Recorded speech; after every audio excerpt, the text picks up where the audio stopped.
लेकिन शब्द रूप में उस टीचर का ज्ञान तुम्हारे साथ होता है। जो तुमने पूरा साल पढ़ा है वो शब्द ही तो पढ़े हैं तुमने, वही शब्द तुम्हारे अंदर होते हैं। और वो गुरु देह रूप में नहीं, शब्द रूप में तुम्हारे साथ होता है। एक एक चीज गुरु की तुम्हें याद होती है, मेरे गुरु ने ऐसे बताया था, मेरे गुरु ने ऐसे बताया था, और सारे सवाल तुम सॉल्व करते चले जाते हो और अच्छे नंबर पाते हो। और जो गुरु ये कहते कि बेटा तेरे साथ मैं रहूंगा पेपर हॉल में, वो गुरु ठग है, ठग रहा है तुम्हें। कोई भी गुरु एग्जामिनेशन हॉल में तुम्हारे साथ नहीं रहेगा, गुरु का ज्ञान रहेगा, और जिस शब्द का गुरु ने ज्ञान दिया है वो शब्द तुम्हारे साथ रहेगा। तो साहिब ने क्या कहा, अरे बचना चाहो काल जाल से, चीनो शब्द हमारा।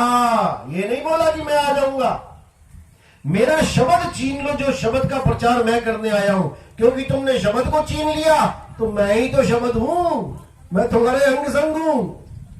बचना चाहो काल जाल से, छीनो शब्द हमारा, और कहे कबीर अमर कर राखू, जो निज होए हमारा। कहते जो मेरा हो गया एक बार, उसको मैं अमर कर देता हूं, वो दोबारा मरेगा नहीं। कैसे नहीं मरेगा? क्योंकि दोबारा जीवित ही नहीं होगा, वो गर्भ में जाके शरीर ही धारण नहीं करेगा। जब शरीर ही धारण नहीं किया तो मरेगा कैसे? तो साहिब कहते हम ना मरे संसारा, हमको मिला जियावनहारा। क्या है जियावनहारा इस दुनिया में? क्या है जो सदा सदा अमर है कोई ऐसी चीज? बस उसी चीज को पाना है, और वो क्या है? आत्मा। आत्मा ही एक ऐसी चीज है इस दुनिया में जिसका कभी नाश नहीं हो सकता। अर्जुन को क्या बताया गीता में? हे अर्जुन, आत्मा को ना तो कोई शस्त्र काट सकता है, आत्मा को ना तो अग्नि जला सकती है, आत्मा को ना तो वायु सुखा सकती है, और आत्मा को ना तो जल भिगो सकता है। तो फिर पूजनीय कौन है? आत्मदेव पूजनीय है। हे अर्जुन, केवल आत्मा की साधना करनी चाहिए।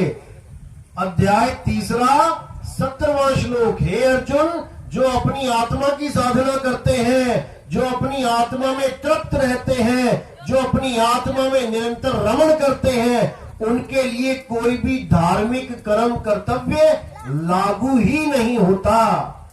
उसे किसी मंदिर में जाने की जरूरत नहीं है, उसे किसी मस्जिद में जाने की जरूरत नहीं है, उसे कोई गुरुद्वारा, किसी चर्च में जाने की जरूरत नहीं है, किसी तीर्थ मूर्त, कोई पूजा पाठ नहीं, कोई गंगा नहाने की जरूरत नहीं है।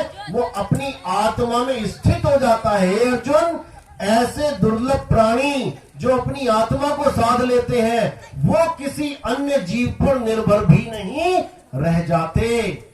उनको किसी की जरूरत नहीं है, अब वो किसी पे निर्भर नहीं है, अब वो अपनी आत्मा में लीन है। अब उनको कुछ नहीं चाहिए, जो चाहिए था वो मिल गया। क्यों?